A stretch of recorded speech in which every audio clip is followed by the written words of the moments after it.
Yo, what's up, street dogs? Street gods.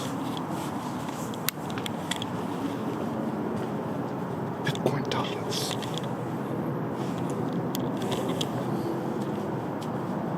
Your chief correspondent, Berkham House. Right.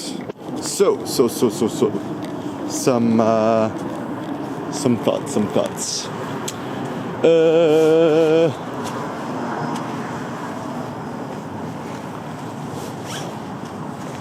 So the first thought is it's better to don't overheat when you're sleeping. You'll wake you up in a not nice way. Actually, I think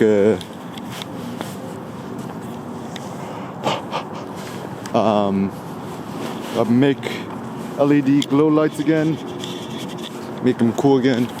Love this Hum Street Bakery sign. Always puts me in a good mood. It looks like this Lustig restaurant's open. Check it out. 3273 Helms Avenue across from Pasta Sisters. It looks pretty good. Shout out to Lustig. Okay.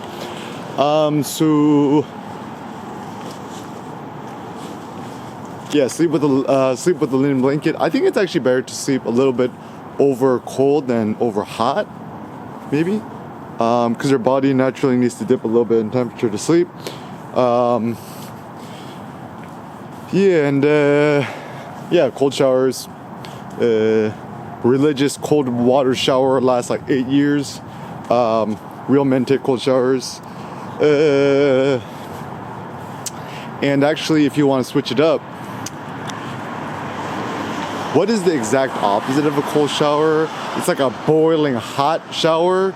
So it looks like with showers, the only way to do it is either freezing cold or scalding hot, like so hot that it's like eating a chili spicy, jalapeno peppers, or like ghost chili peppers, where it's so hot that you're about to scald, just get and then you pop out the thing.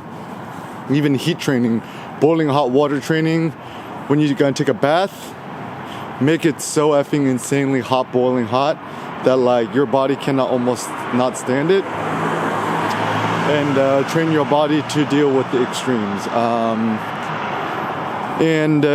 Just take a cold shower. If your apartment's cold, just crank up the heat. I think actually the politics of heat. Some people run naturally colder and hotter, right? And so it's like you want to make it too hot, too cold, this is, right? So, one of the virtues of living alone or yourself, just your wife and families, crank up the heat. If you don't have a heater, just buy a heat lamp on Amazon or buy a Costco's. Crank up the heat. And also with clothing, currently wearing my brother-in-law Khan's U.S. military $5,000 Gore-Tex military jackets. Super litty. And some Kim Cash Money armor, double layered, double folds.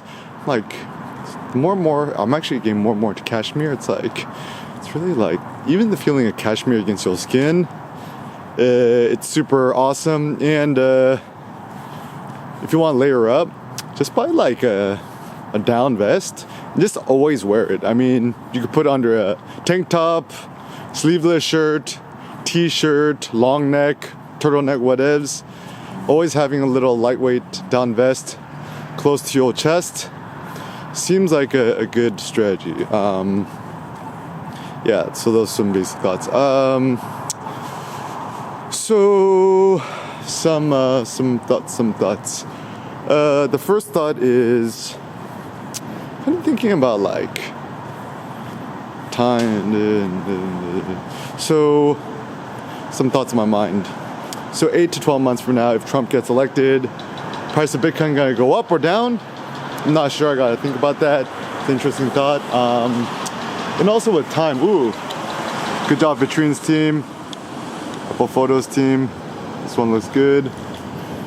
Why is this one so pixelated? You gotta fix that. That one looks good. These ones look good. Done seen these ones before. This one looks nice too.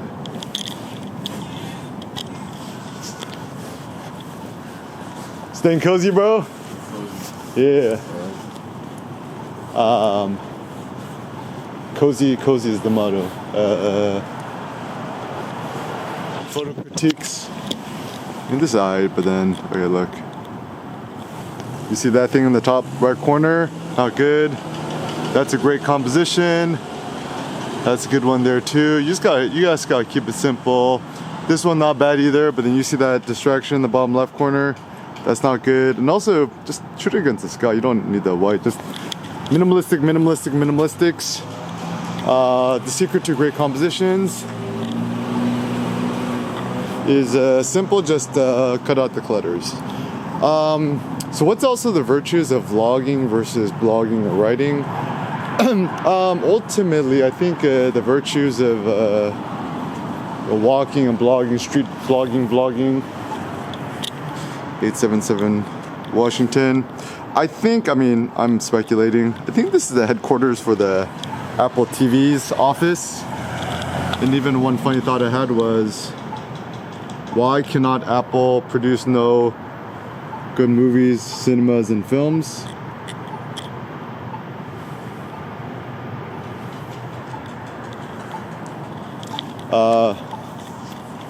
Yeah, it looks like maybe that's where the traditional movie theater is good. They kind of know what to bet on and stuff. But anyways, so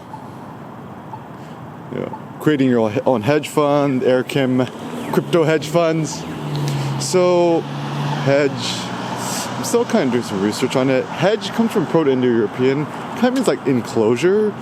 So I guess traditionally you created hedges, like, plant hedges or fortress hedges, to essentially protect yourself from, predators or the enemy, blah, blahs, right?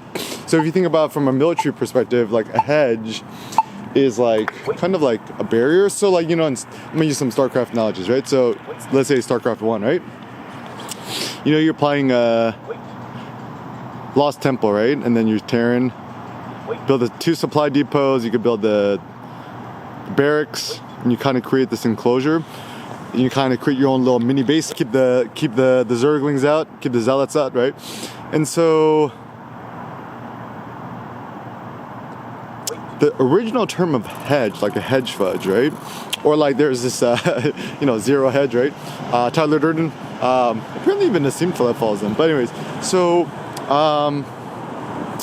the basic notion of a hedge was supposed to be like hedge your bets against something. So like if you're doing something super risky, then what you do is you hedge your bets by doing something more safe to offset the risks, right?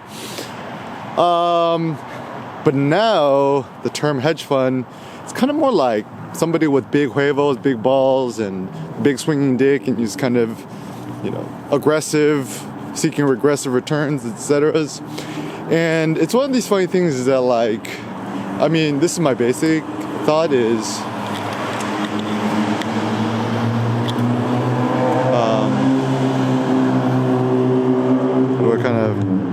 kind of like the composition of that.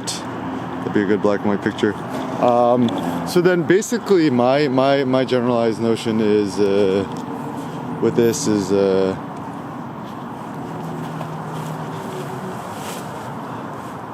long story short, live like a homeless poor person, ain't buy nothing. The only thing you gotta buy is meat at Costco, the leg lamb roast or the Wagyu ground beef or what it is, buy some eggs and shit, right? And after that, what you want to do is, just speculate. The joy of speculation. And so, and shout out from Dan. I met him at the. So beautiful. Am I the only one up this early? Yeah. So look at this. Oh wow, it's so beautiful, guys. And look up there. You got Margot in the top, a little glass house there. So this is actually a fun place because up there, just go to the restaurant once, super nice, all marble everything. It's a funny little store here opened. So beautiful. Look at it, it's so beautiful. And actually,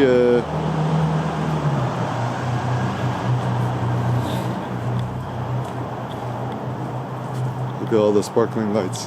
Yeah, Ubisoft's up there, and then Riot Games. Dan, he used to work on the Google Plus Photos team, I guess. Now he's the chief marketing officer for Riot Games, a League of Legends place. Met him at one of the gyms here, the Tonic Fitness place, Gym Tonic. Yeah, I've been doing some gym searching in LA. Honestly, all the gyms kind of suck. I mean, even I toured the Equinox here in Culver City. I mean, it's alright, but then what they have going for them is the Hammer Strength Life Fitness equipment, which is good.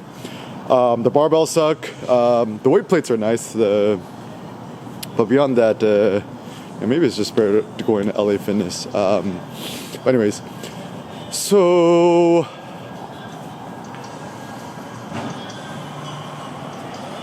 a simple, risky, or safe strategy, right? So my thoughts is 90% of your assets in Bitcoin and 10% in Chainlink seems to be a quote more risky hedge. Or the other way you could do it too is 90% Chainlink and 10% Bitcoin. That's actually the safer route. Or I mean, you could just flip it either way. I mean, 90-10, 80-20, both of them tend to be good strategies. You're welcome. Good morning. Well, I like your shoes. Thank you. So cool. Okay. So.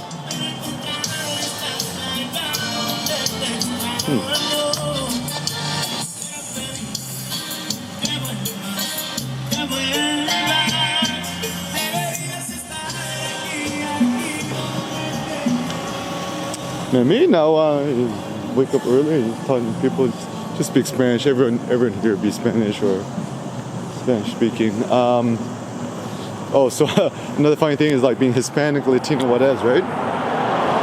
So one thing you'll learn about living here in LA or SoCal's whatevs, right, is that you assume everyone Mexican, but no, a lot of people from Guatemala and stuff like that. So it's what's the difference between someone from Guatemala versus Mexico?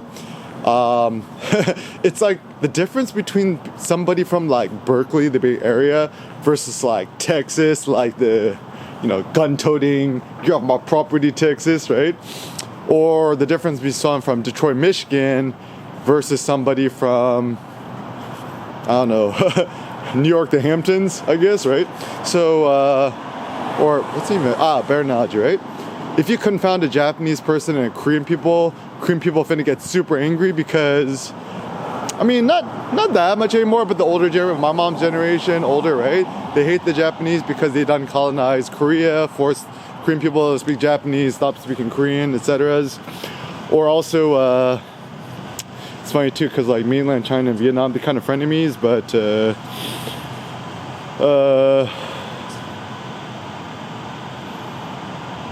for the most part, especially the Vietnamese diaspora, the boat peoples, Fall Saigon Vietnamese in America, they do not want to be mistaken as Chinese, mainland Chinese. It's the greatest insult. Even as a kid growing up, I'm Korean American, right? If people confuse me for Chinese, I took that as an extreme insult. I hated that. But I get it, whatevs, right? So anyways, just look at people. The word Hispanic is interesting too, because I think it's coming back in vogue where Hispanic, Spain. So anybody who's speaks the Spanish language, I guess they technically Hispanic, right? Latino means Latin America, but not all Latinos, Latin Americans are Hispanic, and all Hispanics are Latino. So anyways, I mean, easier thing is just you speak Spanish? ¿Hablas español? No hablas español, right? And then also the good thing too in Cali, LA, right? Everyone knows a little Spanish, right? They'd be hola, hasta luego. Or what? Even Arnold was hasta la vista. Baby. gotta bring back the Terminator vibes, gotta bring back the Johnny Bravo. Actually, it's so funny too, because I'm the only one who's not woke because I don't toke. I don't drink Coke. No Coke Zero.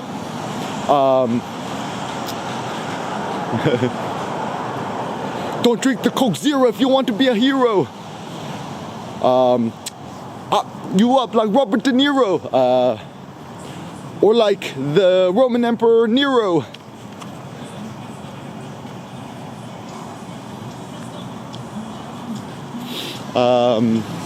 Yeah, so LA. So Los Angeles, the city of angels, city of dreams, stuff like after all this, it's like, where your heart is, you should go back to where your heart started, The Alchemist, right? So back in LA, don't know how long I'm gonna be here. I mean, actually, I often talk to Cindy, and you know, what I tell Cindy all the time is, I'm not certain about nothing in life. The only certainty I have is that we're probably not going to live in one place for the rest of our lives. So once again, the upside of renting versus buying a house, home ownership. Also, currently reading Galliani's Odd Money della Moneta, super lit. And the generalized thought and idea is like, how is money made? Wealth it is. So money is interesting because technically money, portable money, US dollars, Bitcoin, whatever it says, use your wallet, your digital wallet, your physical wallet, your cash money, whatever, is the most useful asset because let's say you want to go abroad, you want to move to Cambodia or Phnom Penh or somewhere in Vietnam, Hanoi, Saigon, etc. You can't take your property with you. You can't take your Lamb or your Ferrari or your car with you. You can't take your house with you, right? But you can take your money with you. And so Galliani's theory about money, wealth, and nations is so interesting. Like way better than Adam Smith, all these losers, right?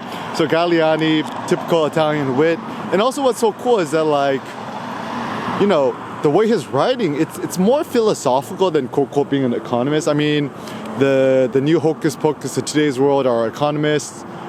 If somebody says they study economics, had the MBA, went to business school, put zero faith in them. Why? Because I ain't never met nobody who's actually real successful who got the MBA or business school, whatevs. Real entrepreneurs never go to business schools. You think that like a Jeff Bezos or Elon Musk or even a Jay-Z go business school. It's like, no, it's kind of anything that requires credentials or like the only reason one would get a master's, an MBA, and some sort of program, right? They just want to get a salary bump at their boring, 9-to-5 salary job. It don't matter if you work at Google, Amazon, Facebook, Netflix, things, whatever you want to call it. As long as you still got a salary, you still a slubber. Even Tim Cook, I mean, even though he's a CEO, right? I mean, as long as you're still collecting a paycheck, you're a CEO collecting a paycheck, yeah, you don't got no real freedoms. Like, and even, I mean, I think it's pretty smart that Joni, you're watching this. It's smart you dipped out of apples. Gotta create your own apple. Ooh, we got a new Honda Odyssey on the lot. Okay, so fun fact, right? What is the real rich people's cars? It's actually a Honda Odyssey, specifically a white Honda Odyssey. Like, you go to Palos Verdes, go to the mountains, whatever, right? What is the real rich people's driving? Honda Odyssey, Universal. I don't know why. It's and the funny thing about reality and things you'll discover is,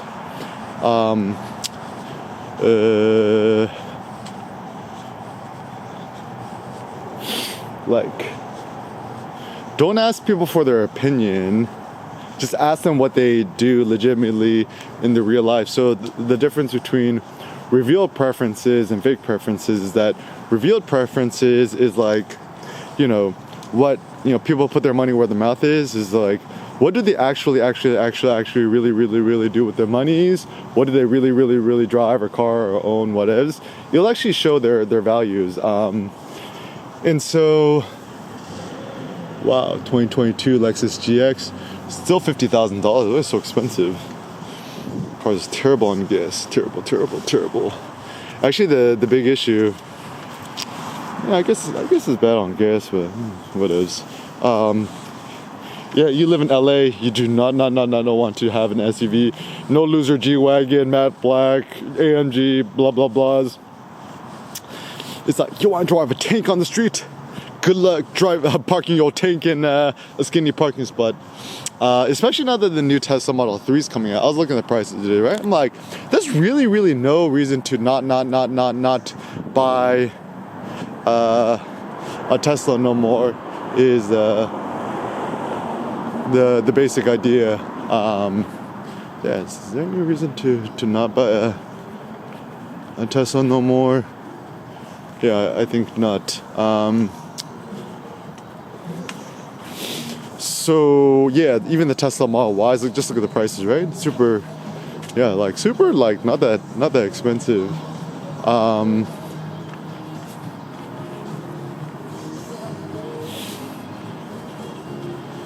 Even black no more.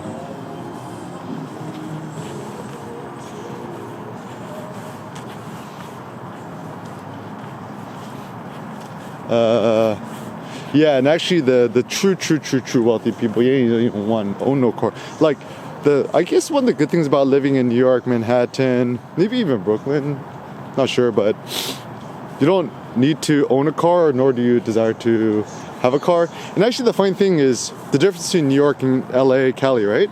Would you prefer to live in LA or New York?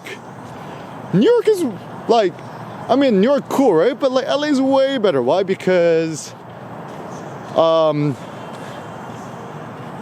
funny thing that no one ever talks about, right? LA actually has a very robust park system. We got Malibu, we got the Getty, now the Geffen Centers, we got LACMA, not no loser, New York MoMA. Nobody cares about MoMA or New York. And people are like, Anna Wintour. I'm like, it's like, y'all just owned by, are they owned by, who are they owned by? What's his name?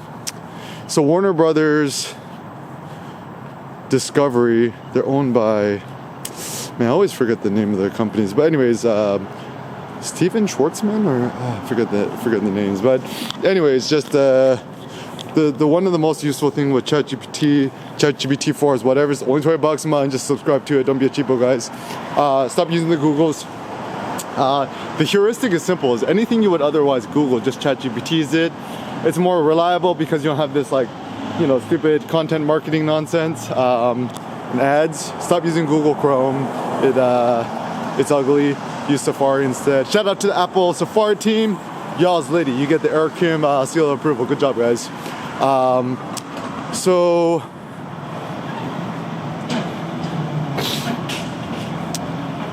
I always get my thoughts off train. Actually, the reason I do these blogs and stuff like that is with knowledge, philosophy, etc. Right?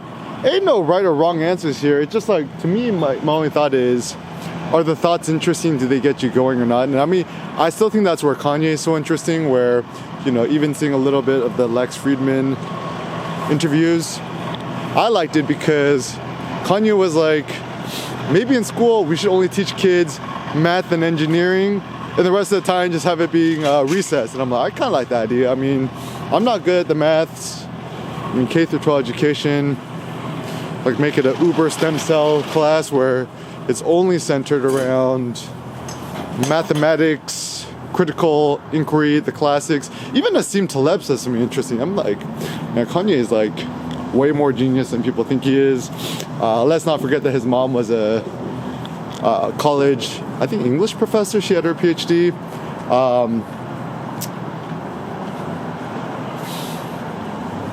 We'll do a hot yogas. So